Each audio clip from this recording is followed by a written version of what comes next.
नमस्कार, बहुत स्वागत है आपका। आप देख रहे हैं द न्यूज, आपके साथ मैं सृष्टि मिश्रा। चुनाव का बिगुल बज चुका है, रिजल्ट 4 जून को आएंगे। सुन लीजिए झारखंड में क्या हो रहा है।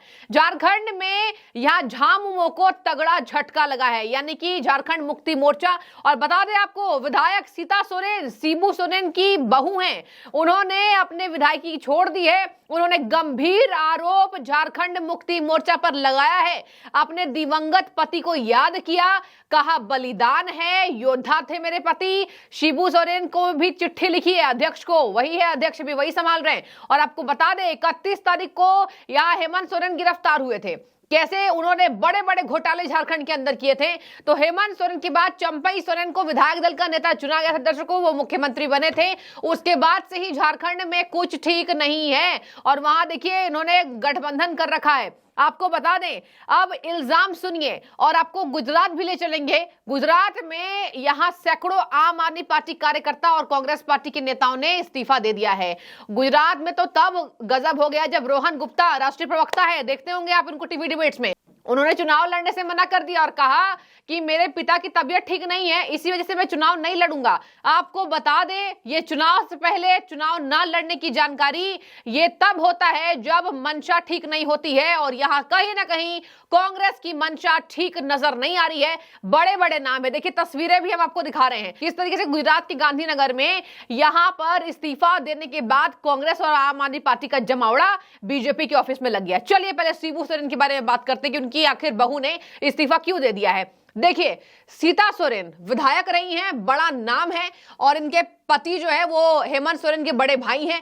यहां उन्होंने कहा मेरे परिवार के खिलाफ गहरी साजिश रची जा रही है। जब से मेरे पति की मृत्यु हुई है तब से ये पूरा परिवार मुझे उपेक्षा करता है, मतलब मेरी बेइज्जती करता है, हमारी बात नहीं सुनी जाती, और मैं अब वैसा कद महसूस नहीं करती हूं। उन्होंने शिबू सोरेन की तारीफ भी की, कहा कि शिबू सोरेन जी ने इस परिवार को खड़े करने में अपने अहम योगदान दिए हैं और मेरे पति ने भी दिए हैं। आपको बता दें, कहीं ना कहीं इल्जाम हो सकता है कि हेमंत सोरेन की पत्नी पर लगाए जा रहे हैं और पूरे की पूरे झारखंड मुक्ति मोर्चा की पार्टी जिस तरीके से चल रही है उस पर लगाए जा रहे हैं। यह अंतरकला है। सोचिए, परिवार की बहू की वहां पर इज्जत नहीं हो रही है और यह झटका लगा हुआ है। देखिए क्या कहा सीता सोरेन ने, पहले आपको सुनाते हैं। मैं झारखंड मुक्ति मोर्चा की केंद्रीय महासचिव और सक्रिय सदस्य हूं। सोचिए, बड़ा पद है इनका। वर्तमान में ये पार्टी की विधायक है, जैसा मैंने आपको पहले बताया। अत्यंत दुखी हृदय के साथ अपना इस्तीफा दे रही हूं। आगे उन्होंने कहा मेरे स्वर्गीय पति दुर्गा सोरेन जी, जो अभी नहीं रहे, आंदोलन के झारखंड आंदोलन के अग्रणी योद्धा थे, महान क्रांतिकारी थे। उनके निधन के बाद से ही मैं और मेरा परिवार लगातार उपेक्षा का शिकार हो रहे हैं। सोचिए, उनकी मृत्यु के बाद इनका पूरा परिवार, यानी कि सीता सोरेन जी का, उनके पति दुर्गा सोरेन थे, बड़े भाई थे, कह रही है कि उपेक्षा का शिकार हो रहे हैं। उन्होंने कहा पार्टी और परिवार के सदस्यों द्वारा हमें अलग थलग किया जा रहा है। सोचिए, मैंने आपको बताया पार्टी से भी दिक्कत हो रही है और परिवार से भी दिक्कत हो रही है। परिवार में कौन बचा? हेमंत सोरेन की पत्नी बची हैं और बाकी परिवार के लोग बचे, लेकिन बड़ा नाम तो हेमंत सोरेन की पत्नी का है और इनका है, सीता सोरेन जी का, शिबू सोरेन जी का और हेमंत सोरेन का, जो कि अब जेल में चले गए हैं। अब मैं आपको बता दूं, उन्होंने कहा जो मेरे लिए अत्यंत पीड़ादायक है। सोचिए कितने गंभीर आरोप, कितने दुखी मन से उन्होंने इस्तीफा दिया है। उन्होंने कहा मुझे उम्मीद थी कि स्थितियां सुधर जाएंगी, दुर्भाग्यवश ऐसा नहीं हो पाया। झारखंड मुक्ति मोर्चा को मेरे स्वर्गीय पति ने खड़े किए हैं। त्याग और समर्पण के द्वारा ये पार्टी बनी थी, आज वह पार्टी नहीं रही। मुझे ये देखकर गहरा दुख होता है। पार्टी अब उन लोगों के हाथ में चली गई है जिसका दृष्टिकोण, उद्देश्य हमारे मूल्यों और आदर्श से मेल नहीं खाते। देखिए पार्टी किसके हाथ में चली गई?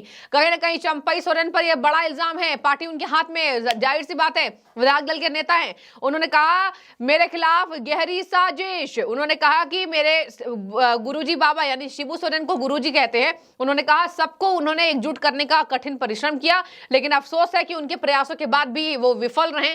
मुझे हाल में ज्ञात हुआ है कि मेरे परिवार के खिलाफ एक षड्यंत्र रची जा रही है। मैं दुखी हूं। मैंने दृढ़ निश्चय कर लिया कि मुझे अब इस परिवार को छोड़ना पड़ेगा, यानी झारखंड मुक्ति मोर्चा को। देखिए, पार्टी से परिवार की बहू का इस्तीफा बहुत मायने रखता है। आप समझ जाइए वहां पर किस तरीके से गहरी साजिश रची जा रही होगी। आपको मैं बता दूं, अगर आप चुनाव की बात करें दर्शकों, किसी भी पार्टी की स्थिति ठीक नहीं है।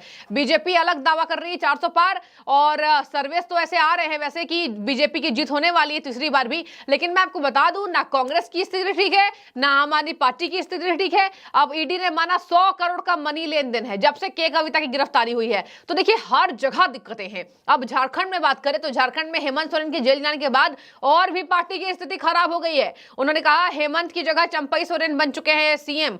और यहां पर बता दें आपको 31 जनवरी को सबके सामने हेमंत सोरेन की गिरफ्तारी हुई थी। ईडी ने 8वां समन जारी किया था, उसके बाद नहीं गए थे समन पर तो गिरफ्तारी कर ली गई थी। अब चलिए आते हैं गांधीनगर में।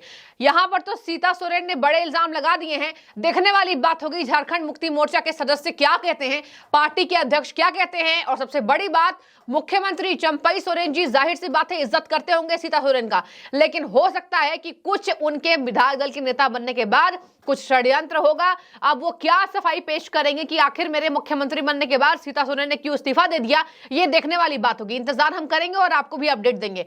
चलिए गुजरात चलते हैं, गुजरात में क्या हो रहा है। सेवरल आप and Congress leader joins BJP.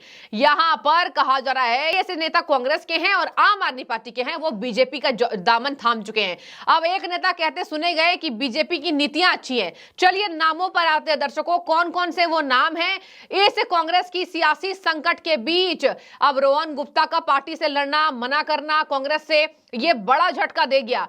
Himachal में भी बुरी खबर है कांग्रेस के लिए, जहां पर हिमाचल में कांग्रेस की दिग्गज नेता प्रतिभा सिंह भी लोकसभा चुनाव नहीं लड़ना चाहती हैं। अगर आप नजर घुमाएं तो हर जगह कांग्रेस को अंतरकला से जबरदस्त तरीके से जूझना पड़ रहा है। राहुल गांधी अलग बयान दे देते हैं कि हिंदू धर्म में शक्ति का एक नाम होता है, उसी शक्ति से हम लड़ रहे हैं। इस पर घेर लिया मोदी जी ने कहा कि परिवार की महिलाएं बीजेपी की सदस्य हैं ये सब, और मेरे ये महिलाएं जो देश की हैं ये मेरी सदस्य हैं, इन्हीं शक्ति के लिए मुझे लड़ना है राहुल गांधी लोगों से। अब देखिए जरा बात करते हैं चुनावी शंखनाद के 48 घंटे के भीतर रोहन गुप्ता का मना करना, सेवरल आम आदमी पार्टी और कांग्रेस पार्टी का बीजेपी में जाना, यह दिखा रहा है कि आप में लगी सेंध कांग्रेस पर भारी भी पड़ी और बीजेपी को इससे फायदा हो गया। बीजेपी ने ट्रिपल झटका दिया है। नाम सुन लीजिए, आम आदमी पार्टी अरविंद केजरीवाल की पार्टी को बड़ा झटका गुजरात के अंदर। चुनाव लड़ चुके 2022 में 3 नेता भाजपा में शामिल हो चुके हैं। नाम सामने आ गए हैं कुछ नेताओं के, और इसमें भाजपा के प्रदेश अध्यक्ष गुजरात में आर पाटिल ने इनको सदस्यता ज्वाइन कराई, यानी कि बीजेपी में इनका स्वागत किया है। बड़ी संख्या में आम आदमी पार्टी के लोगों ने बीजेपी ज्वाइन कर लिया है।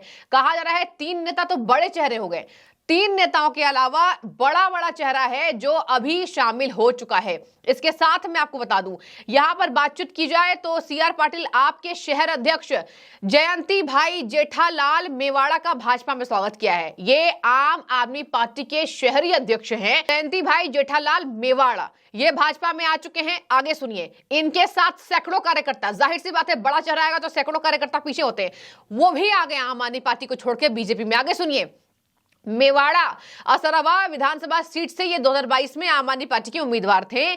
उन्हें 12.34% वोट हासिल हुए थे, यानी कि 15,000 से ज्यादा वोट मिले थे।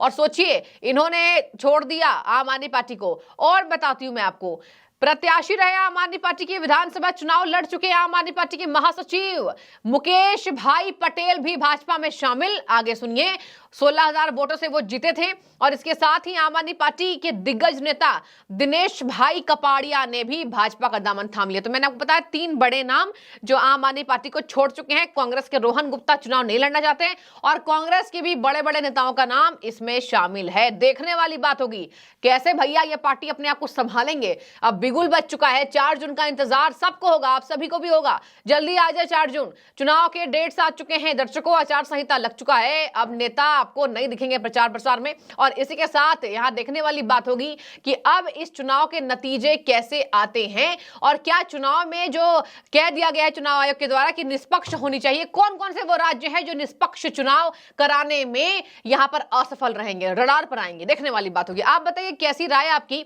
सीता सोरेन का झामुमो छोड़ना, गुजरात में गांधीनगर में तूफान आ चुका है। आम आदमी पार्टी कांग्रेस के दिग्गज नेता ने कह दिया अलविदा, टाटा बाय बाय हो चुका है, भाजपा में आ चुके हैं। जो भी है अपनी राय रखिए। बहुत शुक्रिया।